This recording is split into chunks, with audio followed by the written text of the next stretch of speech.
Hi, my name's Phoebe, and come with me to learn more about how social movements affect the Constitution. So, social movements have a lot to do with the Constitution and have a very intriguing history with this document.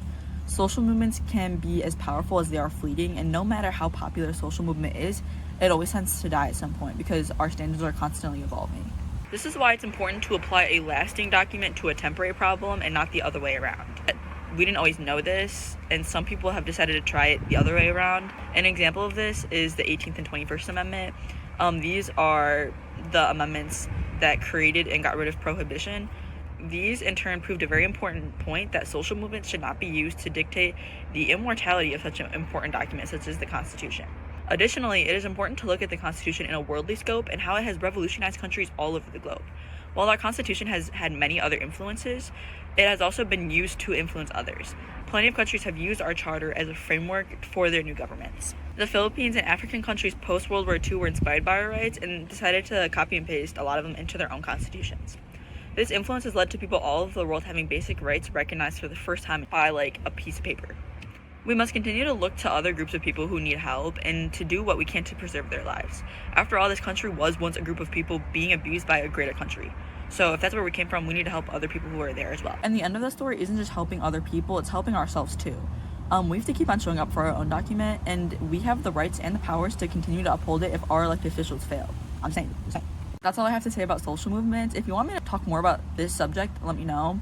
I can go into detail about what certain parts of the Constitution especially allow us to uphold our own through different social standards. Peace out. Hi, my name is Phoebe, and come with me to learn about how states' rights and federal powers come from the Constitution.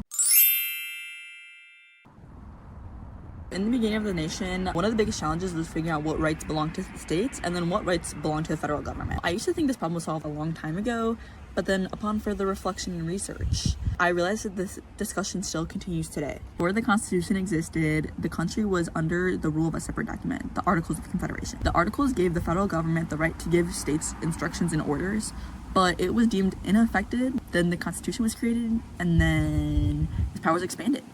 As much as the federal government has a lot of jurisdiction over the states still have their own systems that cannot be trampled on. The 10th Amendment was designed for just this. Under this amendment, the federal government yields certain powers it does not have to the states, and it keeps the wording vague, so it does not outline any specific powers, it just distinctly divides the powers. One major decision made by the Supreme Court was McCulloch versus Maryland. In 1918, the court ruled that the federal government has definite implied powers. Again, this might seem obvious, yet it needs to be in writing or else it can get trampled over easily. Another example is the case of Cooper v. Aaron. This case says that states cannot ignore federal court decisions. So this ensures that while the federal government cannot trample over state rights, the states cannot trample over federal rights either. Altogether, states and federal rights have precarious connections that cannot be broken. This is why courts in place today continue to interpret laws for the American people to live by. I thought that in the past this was all obvious, but it really does need to be in writing to be taken seriously, and even then some don't follow this. This concludes all I have to say about states versus federal rights. If you guys have anything else you want to add, put it in the comments below, because honestly, I really love this topic. It was so interesting. Hi, my name is Phoebe, and come with me to learn more about partisan divide in the Constitution. Just to get right into it, partisan divide is really the main effect of a two-party system. It's just what is going to come with a two-party system. And in 2016, the Pew Research Center said that 40% of Republicans and 35% of Democrats said that those of the other party were a lot or somewhat more immoral than other Americans. In 2022, those numbers rose to 72% of Republicans and 63% of Democrats. How does a dramatic jump like this happen? And the answer is there's seriously an infinite amount of reasons why. But one main reason is by the way we vote. I'm only going to go into one today. Most candidates for office in the US are elected through popular vote, but the president and vice president run as a team, and they are voted in through the Electoral College. The Electoral College was written into the Constitution, and there's as many votes per state in the Electoral College as there are representatives and senators. While this might seem smart to some people, and it really does have its pros, all states but two have to put all of their votes towards just one candidate, which is what creates such a sharp contrast between two parties in an election. Regardless of whether the election is using popular vote or electoral college, the bilateral effects from presidential elections trickle down to state and even local elections sometimes. This voting system has been the subject of criticism ever since it was created, with many people feeling like we should switch presidential elections to popular vote. In the end, it internally affects citizens across every community by dividing everyone until they're left alone. I do recognize there are truly a million other different reasons partisan divide happens, especially right now. It is a really tough subject for a 17-year-old to wrap her head around, if I'm going to be honest. What I will say though is that we cannot let this divide drive us to the point of destruction. A lot needs to change in this country. I do agree with that. Yet we cannot allow harm to our fellow American people and human beings in this country continue to happen. Our elected officials need to get together and solve the problems at hand.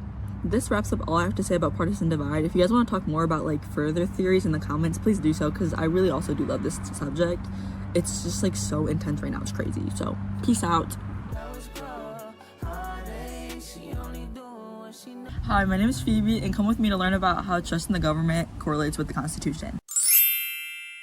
Took a break to make some TikToks, so hopefully like this account gets famous, fingers crossed, but I feel like it's not a major issue talked about today, or at least like before the Trump administration, but it is a major issue right now. There have been periods in American history where corruption has been rampant in the government, and there also have been periods where people seriously looked up to the government and trusted it. And what I've realized is that confidence levels depend a lot on decisions made by politicians and then the economy. Some politicians make decisions that advance the rights of all people, but then when there's corruption in the government, it is more likely that the decision makers at the federal level are taking the Constitution and its meanings and twisting it, or just ignoring it altogether. Example of this is during the Vietnam War. So while it is tasked with the federal government to protect the American people against all threats, domestic and foreign, average American citizens were confused on why the US was in an armed conflict overseas. Vietnam and US had never really had any intense conflicts, and now young men fresh out of high school were being sent to fight in a mysterious country for a reason, again, they didn't really know.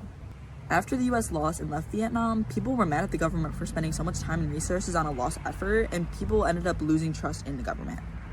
And the other part tends to be when the economy rises and falls, and this often has to do with government involvement, like when tariffs are introduced or economic policies are created to help only the top 1% of citizens. Americans distrust the government when this happens because they get annoyed when they vote for representatives who campaign on making life more affordable, and then they go and do the complete opposite. According to Pew Research Center, the public trust in government was at its highest in the 1960s when Kennedy was president, and it has been at its lowest ever in the last 20 years. Around 22% is the average, and it went as low as 16% in 2023. People inherently have different levels of trust for the government, and they often do share them when debating certain issues. But having low levels of trust is dangerous because when politicians cannot follow their own governing document, citizens cannot trust their politicians, and this is when divide grows. However, these politicians have to uphold a standard to where their constituents can feel safe and trust them with their decisions. So it really is a double-ended argument here. This is all I have right now on trust in the government. Let me know if you guys have any questions or if there's anything I missed.